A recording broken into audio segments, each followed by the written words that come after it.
بسم الله الرحمن الرحيم نحمده ونصلي على رسوله الكريم. We begin with Allah's blessed name, we praise Him and we glorify Him as He ought to be praised and glorified. And we pray for peace and for blessings on all His noble messengers, and in particular on the last of them all, the Blessed Prophet Muhammad alayhi salatu wasalam. I'm speaking from Bristol, having lectured yesterday in Portsmouth on Dajjal, the Jasad, and the Batul Ard. What was missing in that lecture was the military analysis of the subject. And I urge you to read the book Dajjal and the Jasad, so you'll get the background or the foundation with which to turn to the military analysis. This is going to be a short video. The Security Council of the United Nations has unanimously adopted a resolution recently calling for a peaceful resolution of the conflict in Ukraine and for support for the efforts of the Secretary General of the United Nations.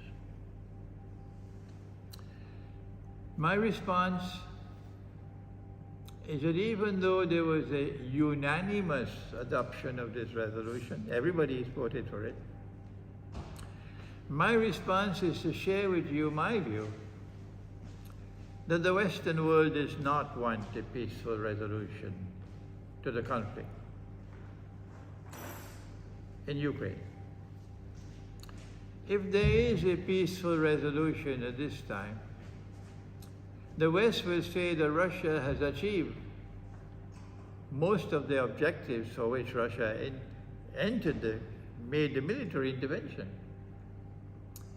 Ukraine is no longer in a position to pose any military threat to Russia.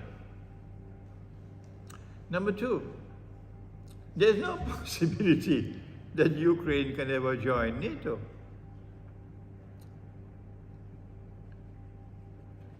And as a consequence, Russia has already achieved significant success in respect of their objectives. But one of the most important objectives for which Russia intervened was to protect the Russian-speaking people who were living in Donbass on the border with Russia and on the south facing I think it's called the Sea of Azov. Ever since the color revolution, I think it costed the West about $6 billion to overthrow the government of Ukraine. And then they're the same people who are so fussy. They say, no, Russia was intervening in the American elections with some emails and so on. This is amazing. And you spend about $6 billion to overthrow the Ukrainian government, which had a positive relationship with Russia, and replace it now with a government which hates Russia and despises Russia and wants to threaten Russia. The people of Donbass, who are Russian speakers, were not prepared to accept this regime change. They resisted it. And as a consequence, the new Ukrainian government then started a war against them. And these people have been fighting for 7 years to resist that oppression from the Ukrainian government. And when Russia realized that Ukraine was now moving in for a massive attack, it was then that Russia intervened militarily to save her people.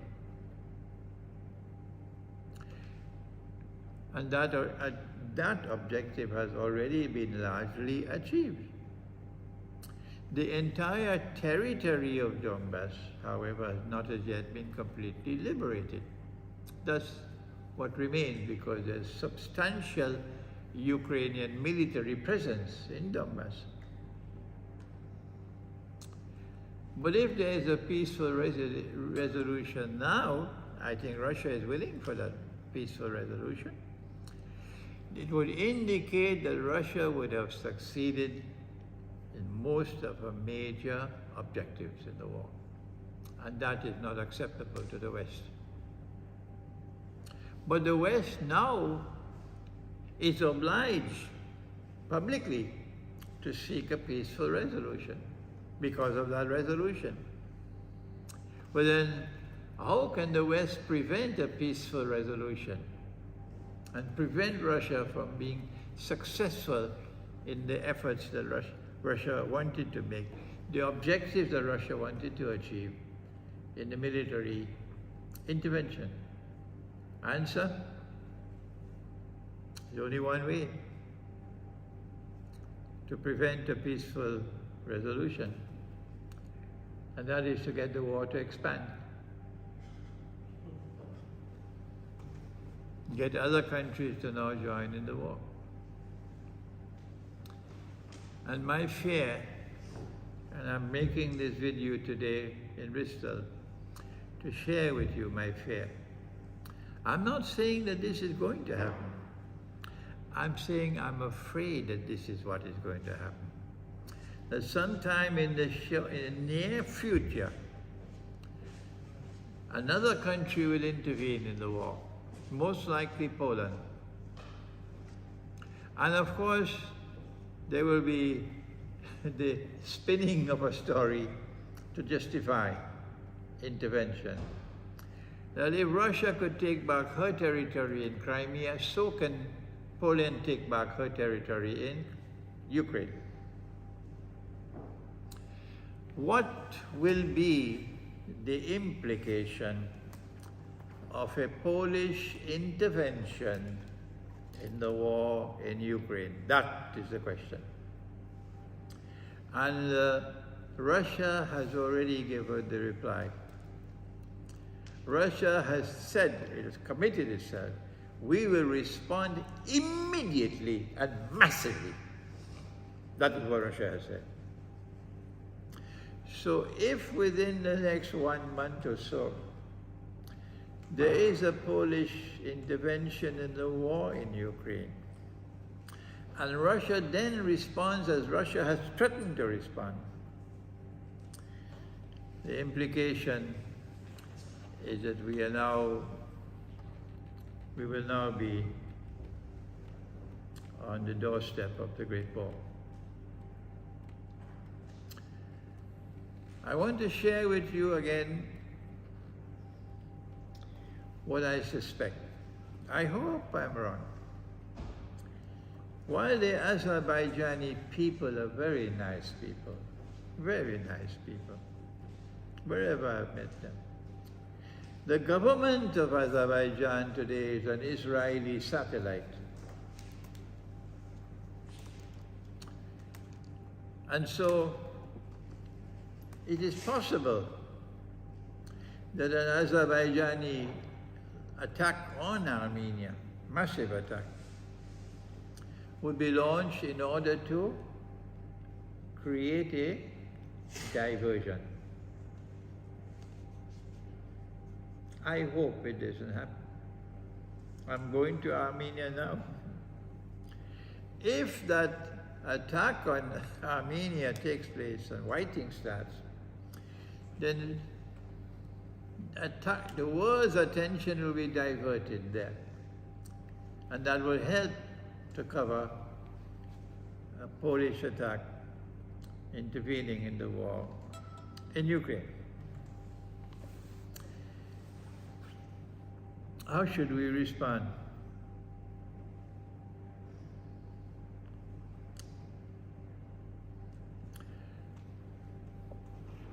Number one,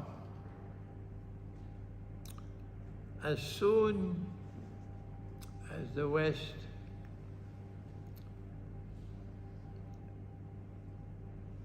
is of the view that the moment has come for the Great War. Of course, they will decide. The Great War, they will decide. I don't see Russia deciding at this time, because Russia has now committed itself to peace with Ukraine. So my previous view was that Russia would decide, but now I say no. The West will decide when the Great War will take place. What will they do if they take such a decision? Put on your thinking caps. I think the first thing they'll do is to shut down the internet all over the world.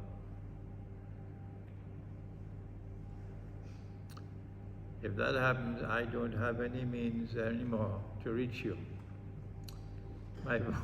My voice will be lost.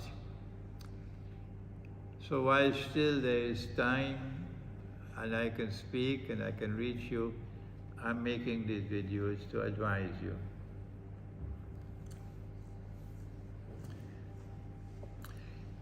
When the war does start, and there is no internet, there's no means for you to know what's happening,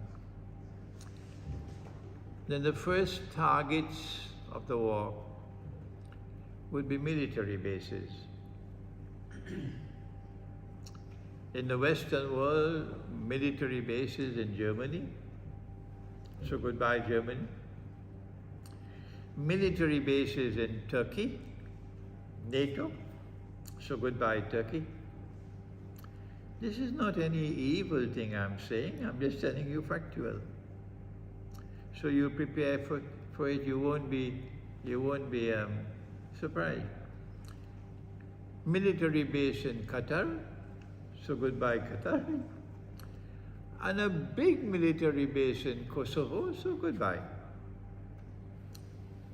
What was it, sir? Huh? Is there any military base on Saudi Arabia? Is there a military base in Saudi Arabia? Yes, military bases in Saudi Arabia as well, yeah. Many will die within a short time of the commencement of nuclear war. But not all. Our eschatology tells us that mankind will not perish. Why? Because within 7 years, although one other hadith says 7 months, of the Great War, a Muslim army will conquer Constantinople. So it means that mankind will not perish. Some will die and some will survive. I hope I'm one of the lucky ones who will die. Oh yes. Because those who survive, they are the ones who are going to live in a world which will be terrible, terrible. So let me say one more time, as I've said so many times in the past, stock up on food. Non-perishable food. Canned food. Dates as such, they have so much nutrition in them that you can survive for the whole day with just 3 dates. So stock up on non-perishable foods. Stock up on water. You can't live without water.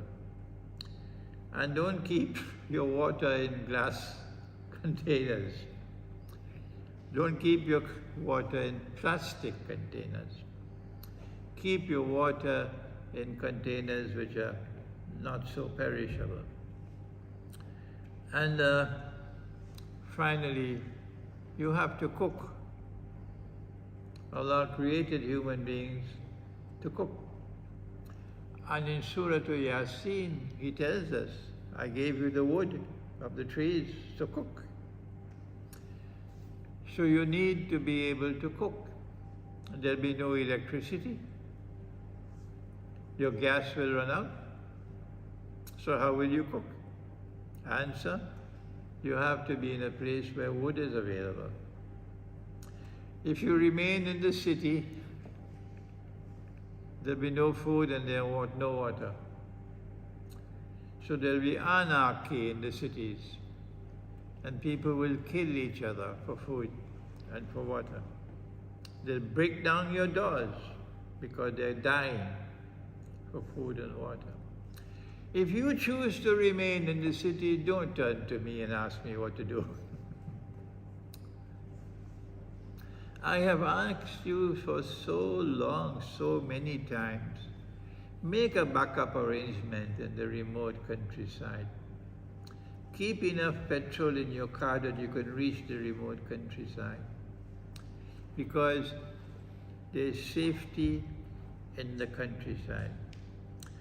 How do you protect yourself in that world after the Great War? Remember what Allah said in Surah Al-Isra. You remember? وَإِذَا قَرَأْتَ الْقُرْآنَ, and when you recite the Quran, جَعَلْنَا بَيْنَكَ وَبَيْنَ الَّذِينَ لَا يُؤْمِنُونَ بِالْآخِرَةِ حِجَابًا مَسْتُورًا. Allah will place a covering over you to protect you. So one of the major protections in the post-nuclear world is to be reciting the Quran. I recite the whole Quran from cover to cover every lunar month. I've been doing it for several years now, and also my students are doing it, alhamdulillah. The best time to recite the Quran is in the mornings. In the Quran, al-Fajr kana mashhuda. Either before Salatul Fajr or after Salatul Fajr. I recited my juz, Minya portion, this morning. For me, it is the 7th day of Shawwal. For you, maybe it's the 6th. So my juz for today was Suratul Anfal and Suratul Tawbah. Have you read the Quran on the moon? Please read that book. We sold out all the copies in London, so we don't have any copies now. But if this audience want to get the book, just put your name and your number. And we'll send you the books from Birmingham, inshallah, and read that book.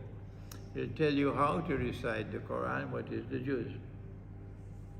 And if you recite the whole Quran, and you complete the whole Quran, the recitation every month, Allah will protect you. The Quran will protect you. And finally, one last thing. If war is around the corner, a Muslim must never have in his heart the fear of death. Banish the fear of death from your heart. I've left my home in Trinidad. I'm traveling. Even if the Great War is tomorrow, I continue my work. I'll continue my work, inshallah. If I have to die, I accept it. Allah is the one in whose hands is life and death. So banish the fear of death from your hearts. That is only possible if you have faith in your hearts. If you do not have faith in your heart, you can't get it in a supermarket. You'll be terrified. You'll be scared. Where can I go and hide? Where can I be safe? But if you have faith in your heart, then you can banish the fear of death from your hearts.